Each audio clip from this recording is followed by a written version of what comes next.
When I read the book, and Fraser was like, tell everyone about your ideas. I didn't get it. Why would I tell, if I can have a business and I have an idea, why would I tell someone about it? Because especially with these big companies, keep on. You want to start a business. It is difficult. The entrepreneurship level is not a joke. But you see, one good thing is you keep knocking. You keep on trying. You keep on pushing. This is how I describe passion. When you have passion, you are willing to suffer and endure to get it done. So if you have passion for whatever you want to do, it means you have the willingness to suffer, endure whatever hardship or whatever thing that will come your way with whatever you have to do before the get our startup.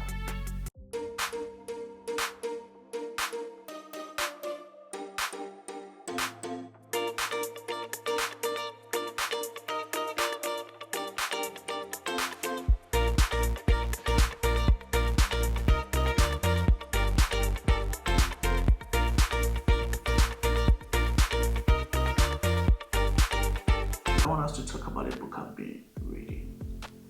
And if you are a business person or you want to start a business, or you are now thinking of starting a business, or you are already into business, or you don't even have any idea of starting a business, I recommend this book for you. If you're working for someone, I just recommend this book for you. Just read this book. It is 48-Hour Startup by Fraser Doherty. And this book, when I was reading this book, the reason I want to share with you guys is, when I was reading this book, it inspired me so much. Though I'm into business, I have a travel and tour business, I have artwork business, so I am already into business. And I've done some couple of businesses which didn't go well. I remember I started a shoe business way back in 2015, 2016, and I sold only one pair of the shoes. The rest, I wore everything myself. So it is not easy to start a business. It is one of the tedious. You see, when you are doing your own business, you don't have a 12-hour shift. You don't have an 8-hour shift. It is, I call it 247. You work every day, every time. It is unpredictable. You don't have time for your own self unless perhaps you get to a point that when the business skyrockets and you get some people to take in charge of certain responsibilities. But I recommend the 48-Hour Startup for you guys. See, I made a massive improvement and I discovered so many things. This Fraser guy started, when you read his book, it started with how he was in business. He started buying and selling when he was young, when even his grandparents knew he's going to be a businessman, because he started even doing a poultry farm in their backyard and he sold a lot of eggs. And he also, when as young as 8 years, he was actually selling, going to people's house to house and selling to people. So when I read, I was like, wow, we have some few people of us. We want to be one entrepreneur. When you talk about one entrepreneur, you're always saying you are an entrepreneur, but you are scared to even start a business. You are scared to start. And the point I want to share with you guys, one of the first points this guy made in his book is how getting rid of one entrepreneur. Start with that idea and don't be scared. Once you have an idea, as somebody who wants to start a business, he said don't bottle it in. Don't be scared to start. I know starting a business is not easy. I know we have so many ideas in our mind that we want to do, but we are even scared to start. You are thinking that business you want to start, you are thinking maybe it won't go well or it will go well. My dear, you need to make a step, you need to take an effort. If not, you are never going to make it. This guy also talks about, Fraser talks about tell everyone your ideas. When I read the book, and Fraser was like, tell everyone about your ideas. I didn't get it. Why would I tell, if I can have a business and I have an idea, why would I tell someone about it? Because especially with these big companies, they are going to steal your idea. And he even made an example that he's the one who brought Super Jam. And Super Jam is more like fruit jam. So he said he was there and he was like, there were a lot of jam in town and it's more sugary. So he got a concept that he's going to make a jam that is like fruit made. And you see, he took it to a big company. And I think he mentioned the name of the company, but I want to mention, I know the company, but I want to mention it. And he was like, the man was like, this is a good idea, but you don't have the resources, you don't have anything to start with. So go and do your packaging, go and do your branding and come back. And when he came back, they have already even started, people have already started and they are doing it. But that didn't stop him because he had an idea and his own was unique. Why am I saying that? Because I realize when you tell people about your idea, you don't know who is going to help you achieve it and who is going to steal your idea. So simple and short, tell everyone your idea, that idea you have in mind. You need to tell everyone. You go and get a book and read more about it. Let me move to the next point. He said pessimism and optimism. When we talk about pessimism and optimism, you see, he states that the ideas are extremely precious. You can absolutely assume that the first incarnation of the idea completely wrong, that it needs more bashing about. You see, so the more idea about you being pessimism and optimism is that be ready for criticism. Yeah. He makes it in such a way that he said, when you want to start a business, be ready to receive any backlash. Because once they criticize you, that is when you work better, you do better, you change and you work towards it. So please get this book. Then he was like, keep on working. You want to start a business. It is difficult. The entrepreneurship level, it's not a joke. But you see, one good thing is you keep knocking. You keep on trying. You keep on pushing. That investment you are looking for to start that business, keep on knocking. That connection you are looking for to move to the next level in your business, that person you want to meet, that businessman you want to meet to help your business, keep on knocking. That social media advertisement, that social media influencer you are looking for, that social media, the target market you are looking for, keep on knocking. Don't give up. And he states that be willing to try. I'm just mentioning them fast because the point I made in this book was overwhelming.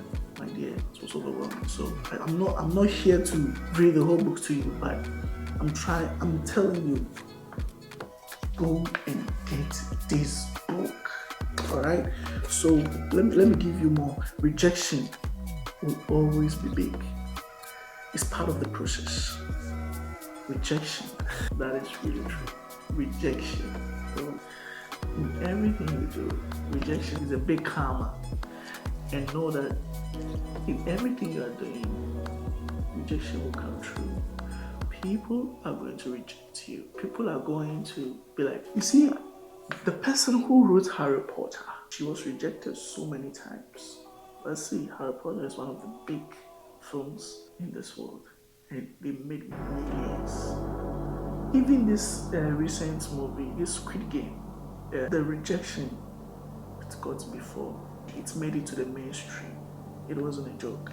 So the rejection is part of it. Then you have to know that you want alone. The idea you have. See, this is so true. The reason why you need to start your business, the idea you have in mind, this doesn't mean to go with just a business alone. Whatever idea you have in mind, you should know that you are not alone. It's funny. Once you get the idea, you realize that someone in another country also has that similar idea. Someone else somewhere, even in your country, even in your environment, has that same idea. So So once you have an idea, you should know that you are not alone. That is the whole concept. You should know that you are not alone, because if you don't do it, someone will do it. Have you realized that you got an idea and you'll be sitting on that idea for a long time, and you realize that all of a sudden, somewhere, even in another country, the person is far away from you, but the person is doing is that idea has come out, and you will see it online. That should tell you you are not alone. So you have to get up and start that idea. Don't sit on it. Don't bottle it up. Once you bottle it, and that is the main reason why you don't have to. The book states that you don't have to tell everyone your idea. Don't keep it. Because you see, there is this saying in my native language. If you tell your sickness to the doctor or to whoever, that is when you get medicine for it. So please, when you go to conferences, you go to meetups, just tell your idea. Be happy to share your ideas with people. You will never know who is going to be big investment. All right? So please, let's do this. Then it talks about shoestring budget, cutting costs. Is true. I made a video about budgeting. I've always, when I was young, I thought people who budget are stingy.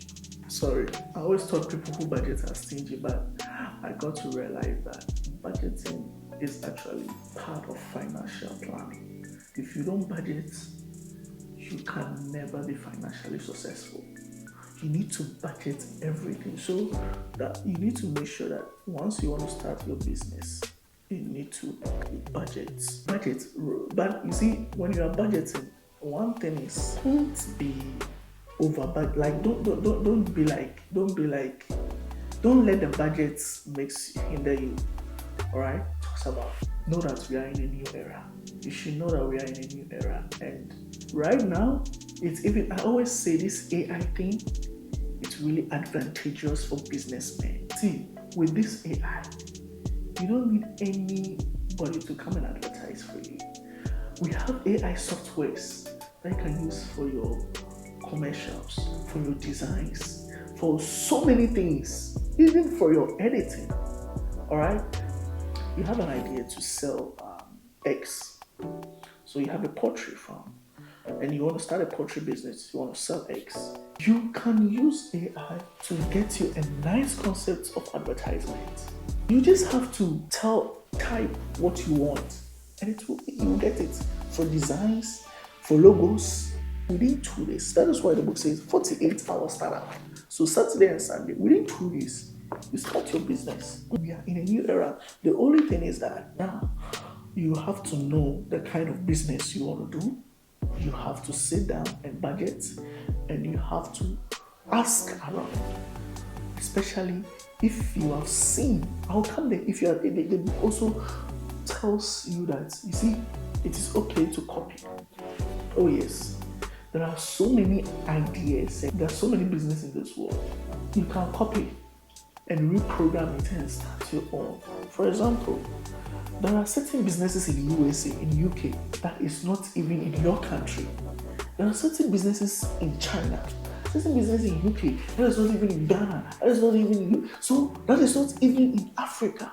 So now you don't even need to travel to go and get new ideas. When you fish online, you will see so many ideas, and you will see that idea you are having, someone has already done it.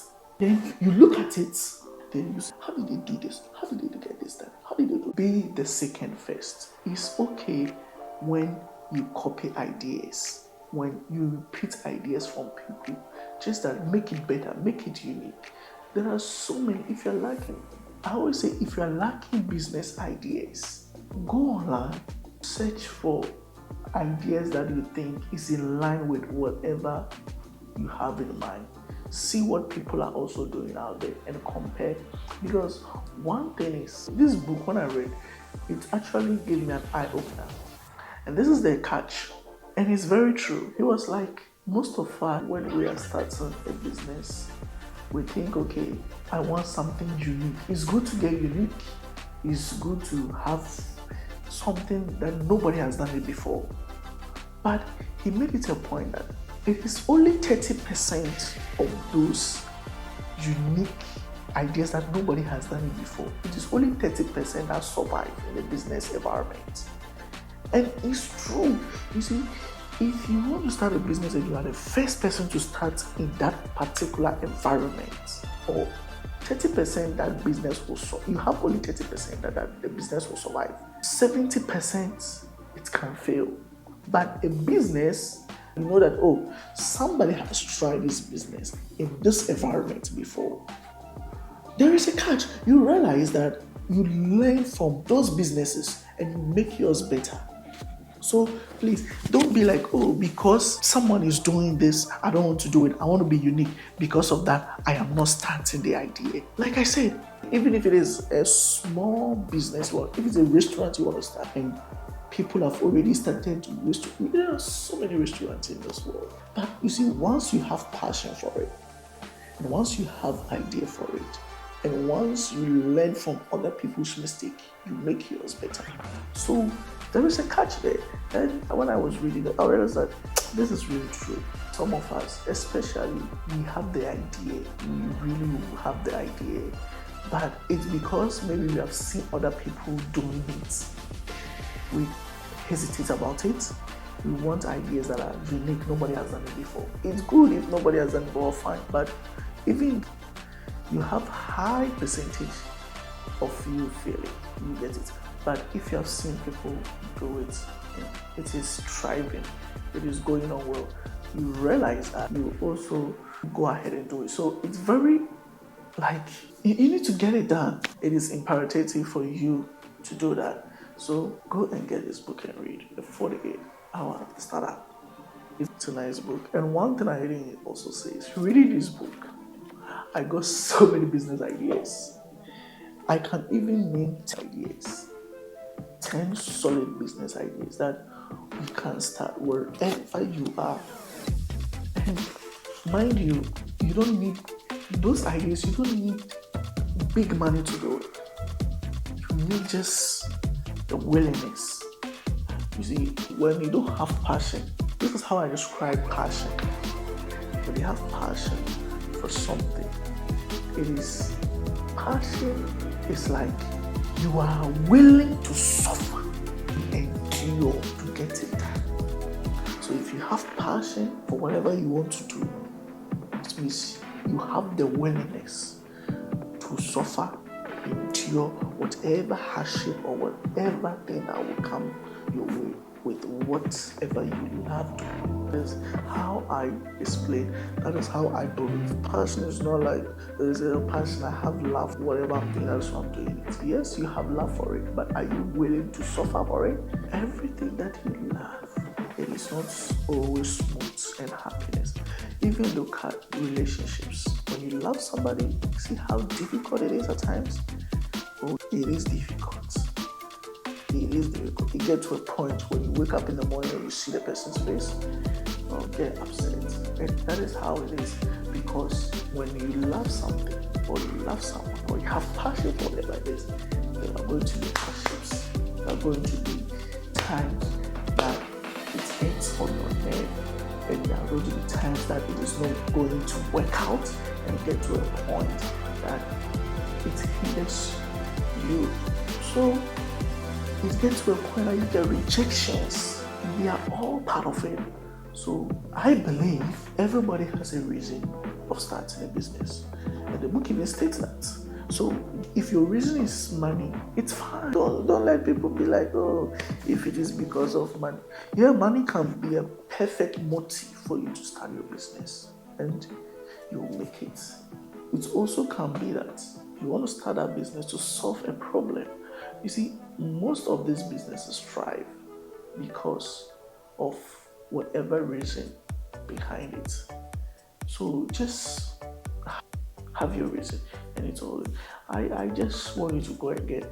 If you are someone who is into business, or you are starting your business, or you are now trying to start, please go and get this book, 48 Hour Startup, Fraser, from Fraser.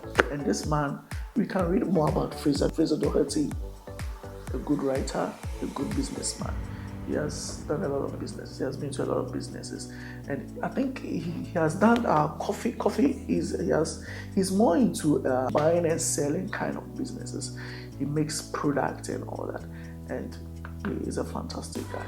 After reading the book, I went to check out and read a little about him, and there are more books. Yes, he has a very fantastic business ideas that I'm like. There is this business he created with his friend, Year 52. And it's more like, what this man does is that he monitors his environment. So he realized that a lot of people like drinking beer, alcohol, and so he created an online platform where people purchase the product from. And he also had a concept about coffee, and that one too, he created it and he was selling it online. And he's serious, and the super jam, fantastic idea. He started making jam with fruit, and he sold it to big companies, supermarkets and all that for distribution. So when somebody like that writes a book, you rush and go and get it.